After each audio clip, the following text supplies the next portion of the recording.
Welcome to our LakePoint Kids Online Family Experience. I'm Ms. Rachel, and it's great to have you with me today. Question for you. Can you remember the theme we've been focusing on this month? It starts with the letter C, and it is 10 letters long. Yep, you've got it. It's creativity. And what is that again? Well, creativity is using your imagination to do something new. I'll count to 3, and we'll say it together. 1, 2, 3. Creativity is using your imagination to do something new. Creativity is so much more than just crayons and Play-Doh. Creativity involves making things that are new or even better. It's taking something that was one way and turning it into something new or better. And there's lots of ways that we can see creativity in our world. You can see it when a bundle of yarn is turned into a sweater, a new story is imagined, or when a problem is fixed or made better through a creative approach or idea. Sometimes problems need creativity to be fixed. Take this example right here. We've got 9 sticks in this picture that make up 4 triangles. Here, here, here, and here. But we want to move just 2 sticks and make 3 triangles instead. How would we do that? Well, it's time to get creative.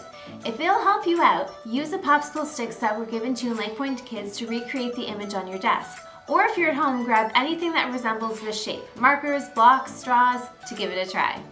All right, take a minute to recreate this image and see if you can figure it out.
How'd it go? Did you come up with an answer? If you did, congrats on your creative thinking. If not, don't worry, you likely would have gotten there if you had more time. Here's how you can turn these 4 triangles into 3 triangles just by removing 2 pieces. All right, more creativity is needed for this one. This image says 6 plus 4 equals 4, but we know that's not right. How can we make this equation right or true just by moving 1 stick? Well, create this image on your desk and see if you can figure it out.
Did you use your creativity to solve the problem?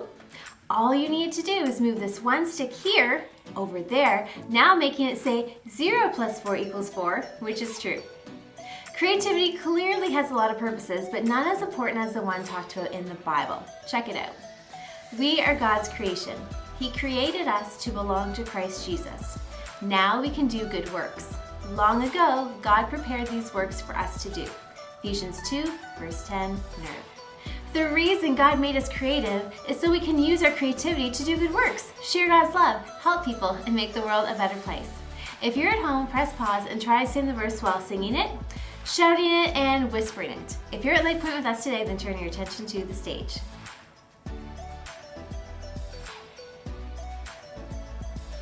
So creativity, what is that again? Well, creativity is using your imagination to do something new. And our bottom line or focus point of today is, you can use what God gave you to solve problems. Let's say it together, 1, 2, 3. You can use what God gave you to solve problems. Got a problem? Well, check out this week's episode to learn more about how what God gave you can help. Don't have any problems? Well, you can still watch it and enjoy with us too. Ooh, yellow is such a happy color. Hey, green, don't be jealous of how happy yellow is. You're just as awesome. Welcome to Story Lab. This week, we're talking about creativity, while we take a look at the story of a prisoner who used what God gave him to solve a huge problem. Hello, Red.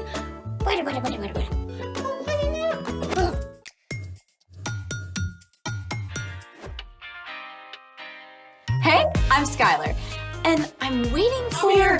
I'm here! I'm Sebastian. Okay, great. Today, we're talking about creativity, which is using your imagination to do something new. What do you have here? A bag of gold. Actually, corn can come in many colors besides yellow. Black and brown. Red and orange. Green and blue. Even purple and pink. There are many colors, but this corn is yellow. But why have you brought in the corn? Well, I was at the store and they had so much and they were selling it at a really low price, and I thought we could use it for today's activity. Or someday. It's just that I also went to the store that was having a sale on something. Food coloring. We use a lot of food coloring around here. Right? But they had all 7 colors of the rainbow, and I thought we could use those for our activity today. We have a problem. I guess we didn't plan very well. Maybe we could use our imaginations to find a solution.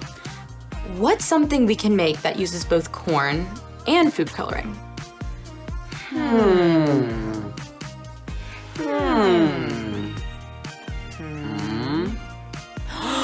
Rainbow popcorn! Let's make it!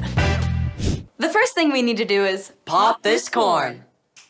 Whoa, never saw popcorn pop that fast. pop your popcorn however you like to do it in your home. Then separate it into containers for each color you want to use. We have 7 colors, so we have 7 bowls of popcorn. Now we need to mix our colors. The color mix includes sugar, milk, and food coloring. We'll also need some heat. Since we're working with heat, definitely make sure you've got a grown-up to help you make this.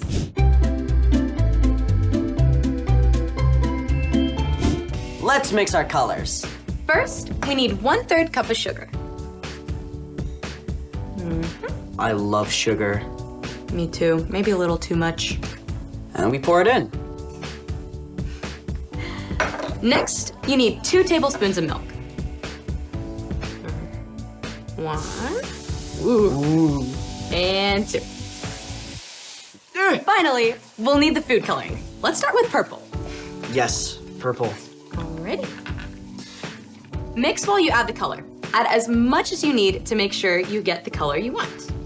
3 to 4 drops. That purple looks amazing. You want to mix until you can't quite see the sugar granules anymore. It might take 2 or 3 minutes. When it's ready, we add the popcorn to the color, 2 to 3 cups at a time. And we stir quickly to spread the color around. All right, ready? 3, 2, 1, go. Let's go.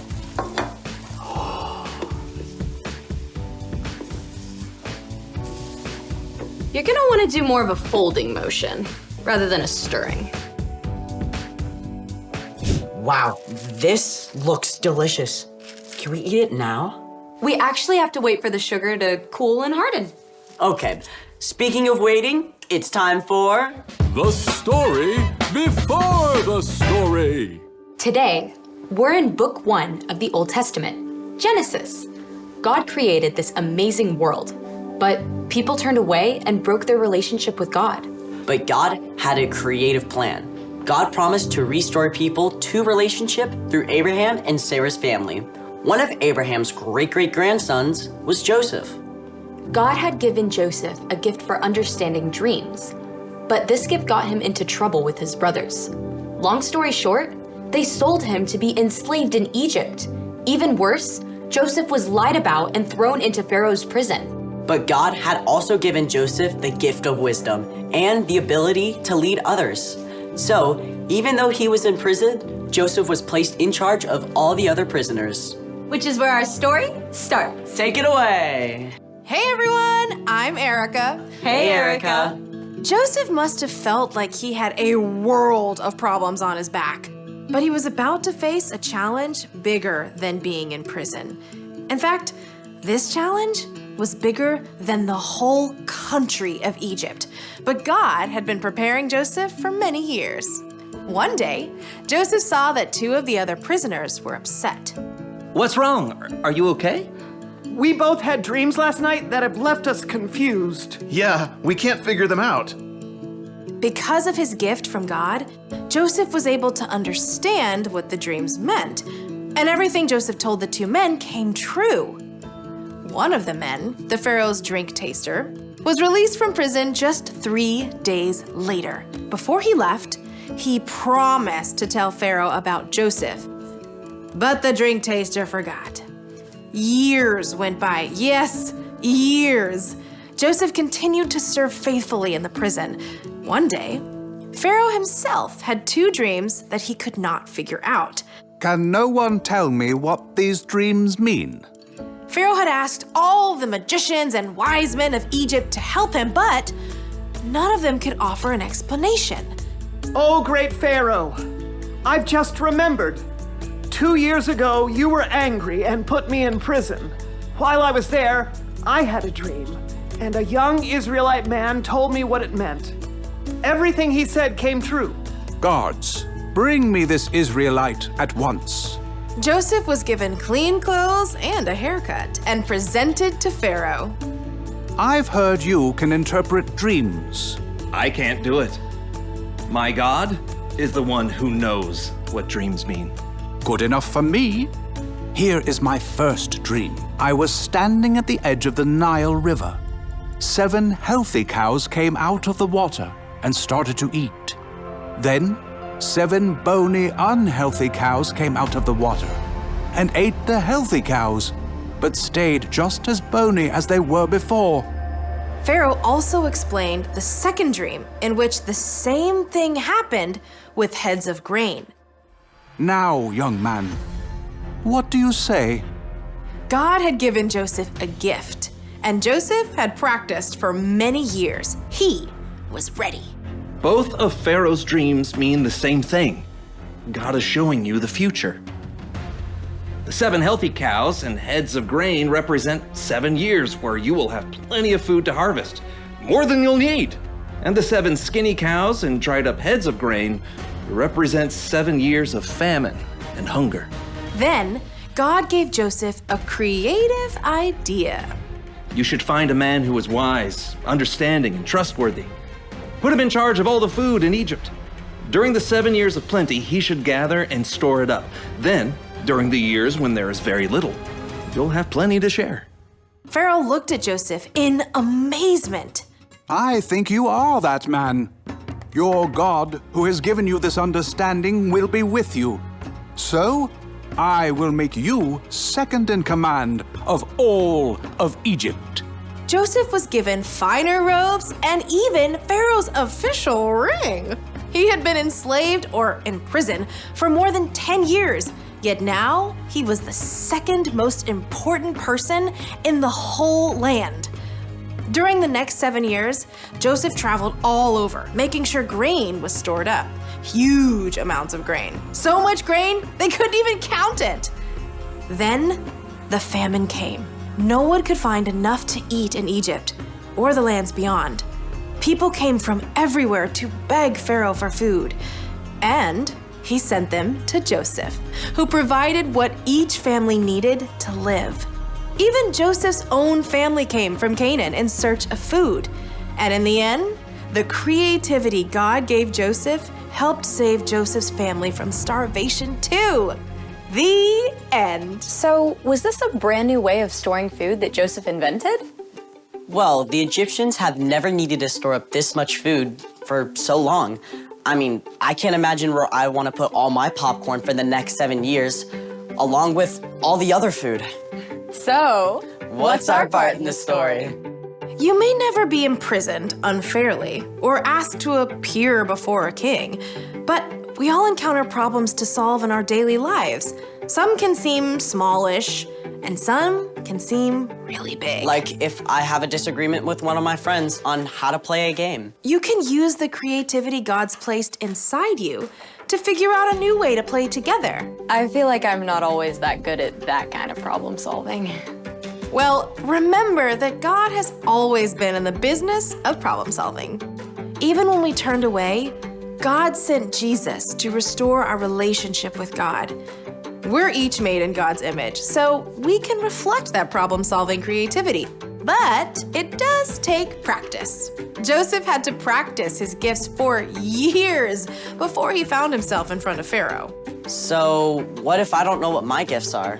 Well, you can use your imagination to help you figure this out. Think of things you do that seem to make others happy. Maybe writing a story or planning a party. I like making snacks for my friends. I like helping people organize things. Sounds like you're on the right path. See you next time. Bye. Bye, Erica. So here's the thing. You can use what God gave you to solve problems. Just like Joseph did. Just like we used our imagination for Rainbow popcorn. Do you think we should eat it all now or save some for later? We should definitely save some for later, or you're gonna need a creative solution for a tummy ache. Yum. Thanks for joining us in the Story Lab. See you next time. Let's go. First time. I sincerely hope you are never ever in prison, but I know you will face problems and challenges in your life. In fact, you probably face them every day. Some can seem smallish and some can seem really big, like maybe disagreement with a friend or a sibling about how to play a game. But you can use the creativity God has placed inside of you to figure out a new way to play together. Sometimes we may feel like we aren't good at this type of creativity and problem solving, but remember that God has always been in the business of problem solving. Even when we turned away, God sent Jesus to restore our relationship with God. We're each made in God's image, so we can reflect that problem solving creativity, but it does take practice. Joseph had to practice his gift for years before he found himself in front of Pharaoh. Are you still struggling to know what your gifts are after talking about creativity this month? Well, use your imagination to try to figure this out. Think of things you do that seem to make people happy, like making snacks for others, or helping to organize things, or singing songs to people, making up and sharing stories. We all have creativity, and God gave us our creativity for a purpose. All right, it's time to bring it home now with your smell of your time, so long as your parent listened to today's instructions. First, create a scene from the story of Joseph using whatever materials you'd like. Lego, crayons, whipped cream, popsicle sticks, you name it. Then in your own words, retell the story of Joseph to someone and tell them the lesson we've learned. Now press pause, complete the activity, and then come back for the second set of instructions. Next, write out a memory verse on strips of paper and then mix them all up. See how quickly you can put them in the right order. Do this a total of 3 times, working to get faster each time. Parents, now's the time to either scan the QR code on the screen or head over to the LakePoint app to fill out our online connection card. Signing our guest book lets us know who is watching and helps us stay connected to you. It also allows you to sign up for our latest LakePoint initiatives and opportunities. So kids, while your parents do that, why don't you see how many heel-toe footsteps it takes to cross your room?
Just a reminder, you can go back and watch your favorite LakePoint Kids online family experiences on our YouTube channel or on our LakePoint app in the Family Resources section.